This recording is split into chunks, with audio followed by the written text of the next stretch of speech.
আপনারা জায়গিরি খাওয়াচ্ছেন না, বাড়ি বাড়ি খাওয়াচ্ছেন না। এর যে কত ফজিলত আছে, এর যে কত রহমত আছে।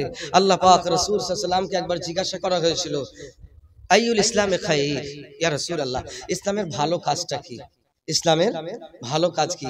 তো নবীজি বিভিন্ন প্রসঙ্গত স্থান কাল পাত্রভেদে বিভিন্ন কথা বলেছেন। এখানে নবীজি বলেছিলেন, মুসলিম এবং বুখারী শরীফের হাদিসে মুত্তাফাকুন আলাইহি এর ভিতরে এসেছে, তুতিমুত তাআম ওয়া তাকরাউস সালাম আলা মান আরাফতা ওয়া মান লাম তারিফ। নবীজিকে যখন জিজ্ঞাসা করা হয় ইসলামের ভালো কাজ কি, নবীজি বলেছিলেন, যারা ক্ষুধার্ত, অনাথ, এতিম, দুস্থ, গরীবদেরকে খাদ্য যোগায়, এটা হলো ইসলামের সবথেকে বড় কাজ। জোরে হবে না? আরে জোরে হবে না? আপনারা খাওয়াচ্ছেন, ইসলামে একটা বড় কাজ করছেন, তবে আপনারা গর্ব করবেন না। দান করে যেন কোনোদিন বলবেন যে আমি দান করেছি। জি খবরদার, এরকম অনেক মানুষ আছে। আমার পীর, আমার মাশায়েখ জীবনে কোনোদিন অহংকার করেছেন? জি করেনি। আল্লাহ পাক তাকে বড় করে দিয়েছে, বলেন সুবহানাল্লাহ। যাই হোক, এখানে আলোচনা থেকে দীর্ঘ, যেহেতু মাগরিবের আগ পর্যন্ত সময়, বিভিন্ন মাদ্রাসা, যেহেতু এই মাদ্রাসার ওয়াজ করতে গেলে মাদ্রাসা সম্বন্ধে দুটো কথা না বললেও মনটা জোড়ায় না। আর মাদ্রাসা তুলাবা, আল্লাহ পাক রব্বুল আলামিন এদের এত মর্যাদা দিয়েছেন, এদেরকে এমন আল্লাহ কদর দিয়েছেন। আর বর্তমানে আপনারা যারা এসে বসেছেন, বর্তমানে আপনারা সবাই ইসলামের একজন কি হয়েছেন? ছাত্র হয়েছেন। সবাই কি? আমরা ছাত্র বলতে কি আমাদের লজ্জা লাগবে? কথা বলেন। আমি একজন ইসলামের ছাত্র। রাসূলুল্লাহ বলছেন, মান সালাকা তরিকাই ইয়ালতামিসু ফীহি ইলমান সাহালাল্লাহু লাহু তরিকান ইলাল জান্নাহ। যারা কিনা জ্ঞান অন্বেষণ করার জন্য বাড়ি থেকে রাস্তায় বার হয়, কি করার জন্য? জ্ঞান অন্বেষণ করার জন্য, মানে জ্ঞান পাওয়ার জন্য, জ্ঞানকে তালাশ করার জন্য, জ্ঞানকে খোঁজার জন্য, অর্থাৎ জ্ঞান নেওয়ার জন্য যারা বাড়ি থেকে রাস্তায় বার হয়, ইয়ালতামিসু ফীহি ইলমা, কিসের জন্য বাড়ি থেকে বার হয়েছে? সেখানে জ্ঞান অর্জন করবে। আল্লাহ পাক রব্বুল আলামিনের হাবিব জানালেন সোনার জবানে, সাহালাল্লাহু লাহু তরিকান ইলাল জান্নাহ, আল্লাহ পাক ওই সমস্ত ব্যক্তিদের জন্য জান্নাতের রাস্তাটা সহজ করে দিয়ে দেবে। সুবহানাল্লাহ। তাহলে যারা ইলমে রাস্তায় বার হয়েছে, কি নারী, কি পুরুষ, কি ছোট, কি বড়, কি বৃদ্ধ, কি মানে নওজওয়ান, তরুণ, যেই হোক না কেন, যারাই বাড়ি থেকে বার হবে জ্ঞান অন্বেষণ করার জন্য, তারা জান্নাতের রাস্তা আমার আল্লাহ তার জন্য সহজ করে দেবে। সুবহানাল্লাহ। এবং হাসান বসরি রাহমাতুল্লাহ আলাইহি মানকুল এসেছে একটা হাদিস, কি এসেছে? মাম্মাতা ওয়া হুয়া ইয়াতলুবুল ইলমা ফাবাইনাহু ওয়া বাইনান নাবিয়িনা দারাজাতান ওয়াহিদা। যারা কিনা জ্ঞান অন্বেষণ করতে করতে ইন্তেকাল করে, কি অবস্থায়? ছাত্র অবস্থায়। কি অবস্থায়? সবাই বলেন একটু। ছাত্র অবস্থা। আমরা সবাই এখন কি? ইসলামের ছাত্র। আমাদের পীর হলেন আমাদের ওস্তাদ, আমাদের পীর আমাদের ওস্তাদ, আমরা সবাই কি? ছাত্র। এই ছাত্র হালাতে যদি কেউ ইন্তেকাল করে, হাসান বসরি রাহমাতুল্লাহ আলাইহি নবীজির একজন মানে বংশধর, একজন বড় আল্লাহ ওয়ালা আল্লাহ প্রেমিক হাসান বসরি রাহমাতুল্লাহ আলাইহি, যিনি বলছেন যে ওহু মাম্মাতা ওয়া হুয়া ইয়াতলুবুল ইলমা, জ্ঞান অন্বেষণ করতে করতে যিনি ইন্তেকাল করলো, ফাবাইনাহু ওয়া বাইনান নাবিয়িনা দারাজাতান ওয়াহিদা, সেই ব্যক্তি আর নবীদের মাঝখানে আল্লাহ পাক পর্দা সরিয়ে দিয়ে নবী আর উম্মতে মুহাম্মাদীর ইলম অর্জনকারীদের দরজাটা আল্লাহ সমান করে দেবে। আটু জোরে হবে না? আটু জোরে হবে না? তবে নবীদের দরজাটা নবী, আমরা নবী কোনদিন হতে, এতটুকু পার্থক্য। বাকি নবীদের যে মর্যাদা আল্লাহ আপনাকে আমাকে এই অবস্থায় যদি ইন্তেকাল করি আল্লাহ দিয়ে দেবেন। জোরে বলেন সুবহানাল্লাহ। আমার ভাইরা বাবাজিরা, আসুন এবারে ফিরে আসি আমার পীর মুর্শিদ, যেহেতু আল্লাহ ওলির শানে এই ইসালে সওয়াব। আল্লাহ পাক কোরআনে কারীমে বলেছেন, আলা ইন্না আউলিয়া আল্লাহি লা খাউফুন আলাইহিম ওয়া লা হুম ইয়াহজানুন। বিখ্যাত আয়াত আমরা অনেক শুনেছি। এখানে আল্লাহ পাক কি বলেছেন? মনে রেখো, হুঁশিয়ার থেকো, সাবধান থেকো, যারা আল্লাহর প্রেমিক, আল্লাহর বন্ধু, তাদের ভয় নেই আর তারা কোনোদিন চিন্তিত হয় না। জোরে হবে সুবহানাল্লাহ। গ্যারান্টি দিয়েছে কে? কে গ্যারান্টি দিয়েছে? আমার আল্লাহ। মানুষ যদি কেউ বলে ওসব ওলি মানা যাবে না, পীর মানা যাবে না, আমরা শুনবো তাদের কথা? আমরা শুনবো তাদের কথা, শুনবো কার কথা? আমার আল্লাহ। আল্লাহ বলেছেন যারা আল্লাহর বন্ধু হয়ে যায় আল্লাহ পাক তাদের কোনো ভয় দেন না আর তারা কোনো চিন্তিত হন না। জোরে বলেন। তবে অলি যে সে বললে তো হবে না, নিজে নিজে সে অলি বলে দাবি করেছে, নিজে নিজে পীর বলে দাবি করেছে, এ পীর মেনে নেওয়া যাবে? বলেন। আমার পীরের সোহবতের মানুষ যারা আছেন জীবনে মুগ্ধে বলেন যে আমার হুজুর কেবলা কোনোদিন নিজেকে পীর বলেছে? এমনকি যখন বায়াত করতেন তিনি তখন তার নাম বলার সময় বলতেন যে আমি বায়াত হচ্ছি উপর হাত মোহাম্মদ কালিমুল্লাহ। সিদ্দিকী শব্দটা হুজুর বলতেন না। আমি অনেকদিন খালি ভাবতাম যে হুজুর তো সিদ্দিকী টাইটেল, কিন্তু হুজুর বলতেন না কেন?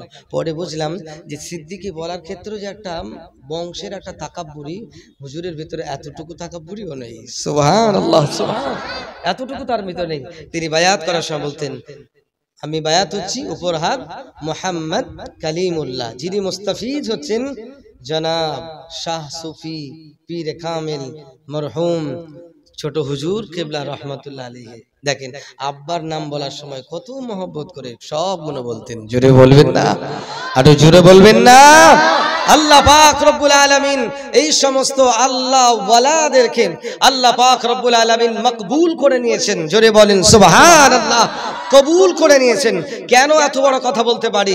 কবুল যদি করে না নিতেন আল্লাহ পাকের মাহবুব, আল্লাহ ওয়ালা, আল্লাহ প্রেমিক সব সময় তিনি নিজেকে ফটো ভিডিও থেকে দূরে রাখতেন।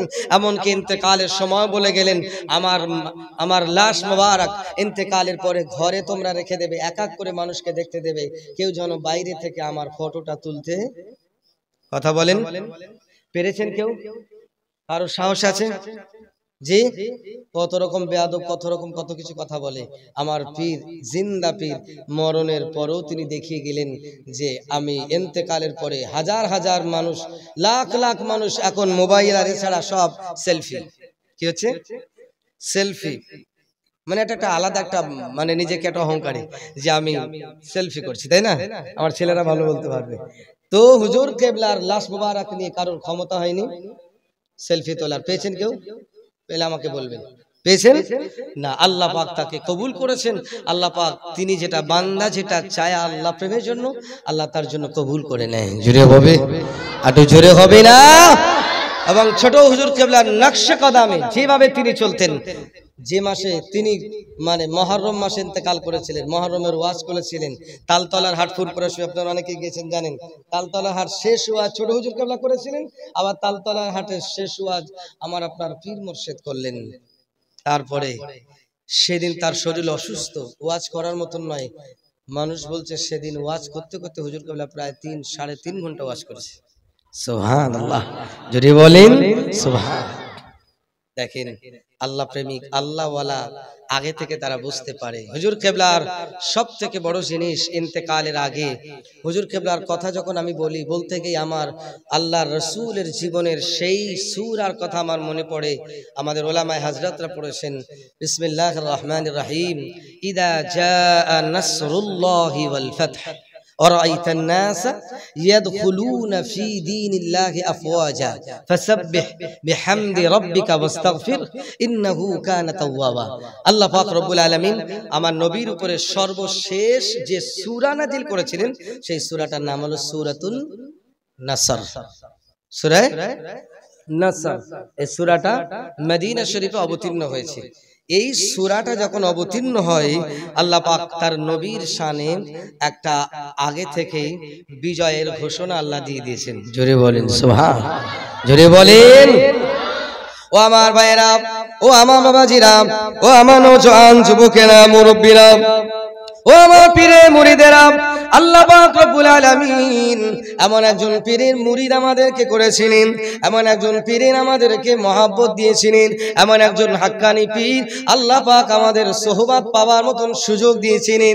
আল্লাহ পাক যে পীরের চেহারাটা, যে পীরের মুখের হাসিটা এত সুন্দর দিয়েছিল, হুজুর কেবলা যে ঘরে বসে থাকতেন ওই ঘরটা ঢুকে একবার চেহারায় তাকিয়ে হুজুর কেবলা মাথাটা নেড়ে এমন একটা জবাব তিনি দিতেন, ভালো আছো শব্দটা হুজুর কেবলা মাথা নেড়ে দিতেন, মিষ্টি হাসি দিতেন।